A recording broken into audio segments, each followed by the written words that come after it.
L'entremendo creu que amb petits gestos es poden canviar grans coses. Com deia aquell, els petits canvis són poderosos. Aprofitant que va d'aquí cap allà fent concerts i visitant persones que fan coses, ha decidit començar a portar productes meravellosos d'aquí cap allà i així anar creant xarxa. Va començar a Sant Pere de Ribes amb el seu amic en Xavi. Aquest li va donar una caixa de vi, que es va emportar cap a les preses.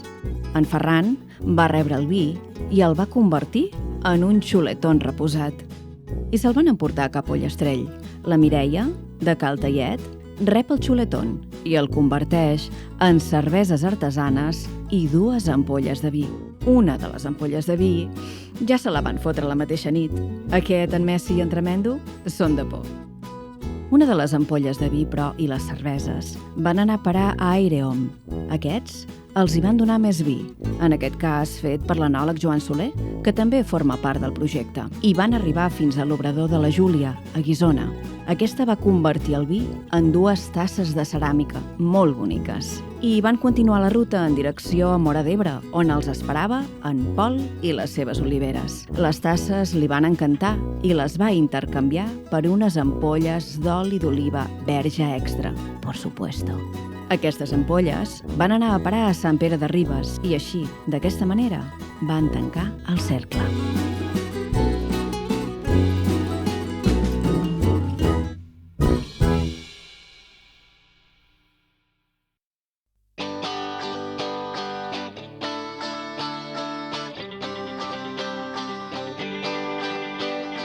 L'equipatge reduït, furgoneta i 5 sentits. Busco rius, paisatges, formatge, espai, vi.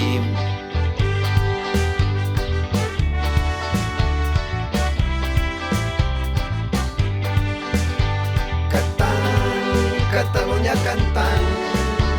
Cantant, Catalunya tant, tant, tant.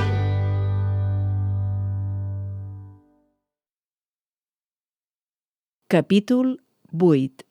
Fin de la cita. Una mica la idea d'això era fer xarxa i és el que hem fet, crec, no? Perquè hi ha gent que ha provat el teu vi, gent que ha provat els formatges d'aquest, l'oli d'aquest i... Bueno, la trobada va ser genial. Va molar. La trobada amb tots els productors, amb la gent, poder xerrar, parlar el tu a tu, de cadascú. En Pol hi era, en Pol de l'oli. El Pol de l'oli també el vaig conèixer, sí, la veritat és que, bueno, fantàstic. Home, la trobada aquella va ser guapa, És una cosa que mola molt, tio, que hi hagi algú que promogui el producte de proximitat, que promogui el que és el treball, no? Al final no deixem de ser tots artistes, no? Tu amb la música... Artesans, amb el vi... artesans, no? Som? Sí.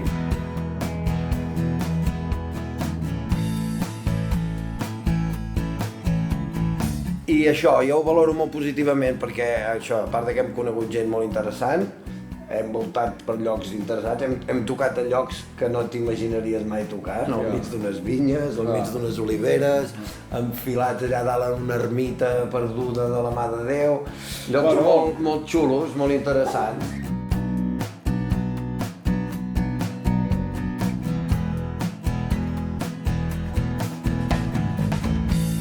Al final, cadascú té que fer el que li ve de gust fer, no? Anava a dir el que toca, però no és el que toca, vull dir, és el que ve de gust fer.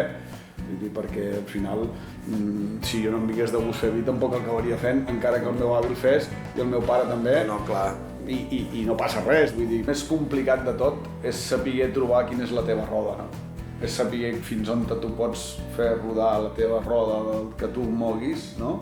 Sense tindre que estampar-te en aquesta roda, que vagi a tal velocitat que no siguis capaç de frenar-la o que vagis tan lent que no siguis capaç de fer-la arrencar, no? Trobar aquest rodar, no? Any rere any, no? Tu passa amb la música perquè tu fas un disc i té una caducitat també aquell disc, tot i que és perenne per sempre, com qualsevol vi, però la gent busca la novetat. Ostres, el Dani ha tret un nou disc, llavors és el moment, no sé què, i durant un any aquell és el disc del Dani. Però esperen un altre disc l'any que ve. Doncs amb el vi passa el mateix, no? Tu treus la novetat de l'any i jo encara estic treballant aquest vi que estem prenent ara i la gent a les vinoteques i la gent d'això, dels cellers i de tot arreu em diu bueno, i el nou vi?